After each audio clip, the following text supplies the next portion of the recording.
그날 얘기를 하고 나온 날 센트럴파크 가서 하루 종일 울었어요. 그냥 펑펑. 사람들이 뭐 지나가든 말든. 지금 말하면서 약간 울컥한데 그래서 엄청 울었던 것 같아요. 다른 사람들 다 하는데 내 친구들도 다 하고 심지어 저희 부모님이나 아니면 기대들도 많은데 왜 난 도대체 어떤 삶을 살고 싶어서 나는 이렇게 유별나게 하는 걸까? 안녕하세요. 저는 미국에서 1억 연봉 버리고 4조 원의 오프라 윈프리 가치 창출을 넘어설 홍다인입니다. 만나서 반갑습니다. 우선은 메인 잡이라고 하죠. 하고 있는 일은 한국 주얼리 브랜드, 이제 세정기업 소속인 한국 주얼리 브랜드 DDL드부에서 컨텐츠 디렉터로 일을 하고 있습니다. 시작은 진짜 말씀하신 대로 좋은 대학 가서 탄탄대로라고 하죠. 그러니까 사람들이 생각하는 대기업 가서 안정적인 직장을 가지고 저도 그럴 거라고 생각을 했었어요. 그래서 처음에 이제 말씀하신 대로 모건 스탠리, 그것도 뉴욕 본사 딱 인턴십이 됐을 때 나는 이제 됐다.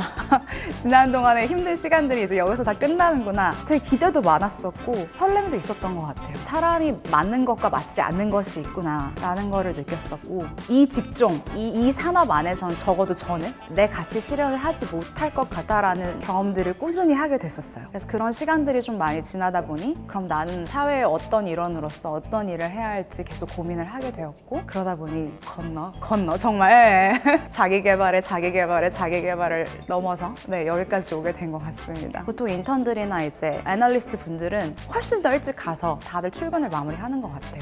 4시에 일어나서 양복을 딱 입고 M트랙이라고 하죠. 지하철을 타고 타임스퀘어를 향합니다. 그러면은 해가 아직 뜨기 전이에요. 들어가서 데스크에 앉아서 하루 종일 업무를 보고 해가 떨어져 있을 때 나와요. 그날 얘기를 하고 나온 날 센트럴파크가 있거든요. 거기를 가서 하루 종일 울었어요. 사람들이 뭐 지나가든 말든. 근데 왜 울었냐면 왜 나는 이런 삶을 살 수 없을까? 왜 나는 꼭 모난 돌이어야 할까? 다른 사람들 다 하는데 내 친구들도 다 하고 심지어 저희 부모님이나 아니면 기대들도 많은데 왜 난 도대체 어떤 삶을 살고 싶어서 나는 이렇게 유별나게 하는 걸까? 그게 너무 힘들었었어요. 그때 막 어떤 폼으로 난 이렇게 살겠어 하고 나온 게 아니라 그냥 이게 너무 아닌 것 같아서 나왔지만 그 외의 거는 뭔지 모르겠었어요.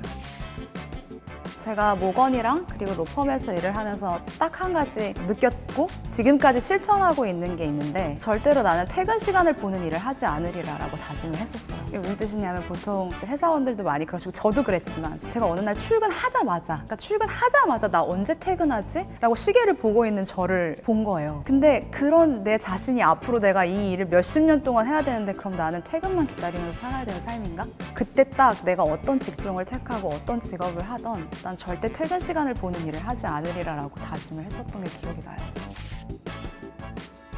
한국에 오게 된 것도 이제 거의 쫓겨나듯이 왔어요. 왜냐면 영주권이 제가 안 나왔기 때문에 차라리 막 한국으로 갈 준비를 하고 나왔으면 좀 덜 급작스러웠을 텐데 이렇게 밀려나듯이 왔기 때문에 모든 게 정말 리셋된 상황이었어요. 학연 없죠, 지연 없죠, 친구 없죠, 가족도 다 미국에 있죠. 그러다 보니 난 여기서 뭘 어떻게 시작을 해야 될지 모르겠더라고요. 그래서 그때 처음 이제 들어갔던 게 수중에 있는 돈을 끌어 모아서 여자 5명에서 방 3개를 사는 쉐어하우스를 들어갔어요. 방 하나에 정말 커트를 쳐서 이게 2개로 나눠가지고 쓰게 해주시는. 그래서 거기서 살면서 이제 일을 하나하나씩 내가 할 수 있는 일, 내가 하고 싶은 일들을 하나하나씩 찾아갔었죠. 후회는 안 됐었어요. 근데 아까 말씀드렸던 것처럼 화가 나고 슬프기는 했어요. 제 스스로. 왜냐면 저게 아닌 건 너무 확실히 아는데 그럼 뭐지? 이거에 대한 답이라든지 아니면 나중에 찾고 나서도 가야 되잖아요. 이제 목표가 생겼으면. 그 길도 모르겠으니까 그런 거에 대한 억울함? 왜 난 이렇게 살아야 되지? 왜냐면 그 비난이나 아니면 그 하소연을 나한테밖에 돌릴 수가 없으니까. 네가 싫다고 해서 나왔잖아. 그럼 이제 어떡할 거냐.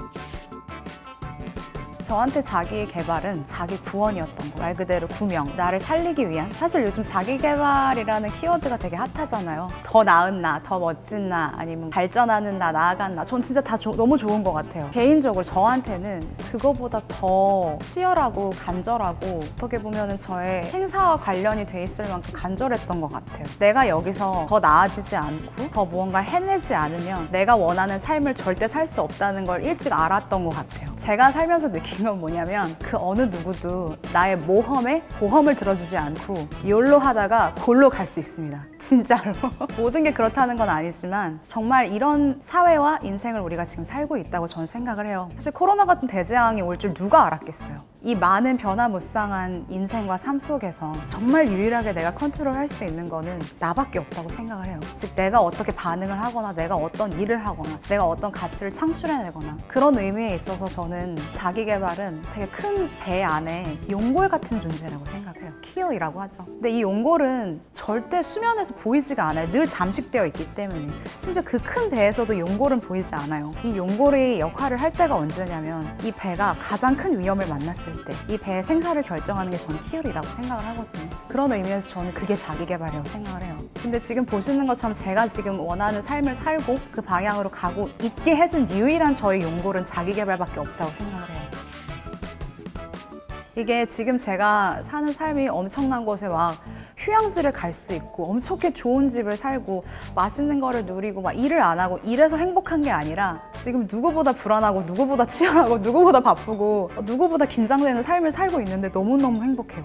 제가 마음속에 새기고 있는 구절 중에 하나가 알버트 카무스라는 이제 철학자가 있는데 그 사람이 쓴 시지푸스. 근데 알버트 카무스 그 에세이의 마지막 구절에 딱 이 한마디가 있어요. Sisyphus must enjoy himself. 근데 이게 되게 여러 가지 뜻으로 해석이 될 수 있거든요. 진짜 엔조이 하고 있는지 아니면 네가 엔조이를 해야 되는지 아니면 비아냥거리는 건지 아무도 몰라요. 근데 결국 전 인생 그리고 인간 이 시지푸스 같은 거라고 생각을 해요. 배워놓으면 또 배울 게 생기고 배워놓으면 또 해야 될 게 생기고 기회를 찾아놓으면 또 증명을 해야 되고 그럼 그렇게 살 운명이라면 저는 즐기면서 제가 하고 싶은 거 하면서 더 멋지게 살아가고 싶습니다.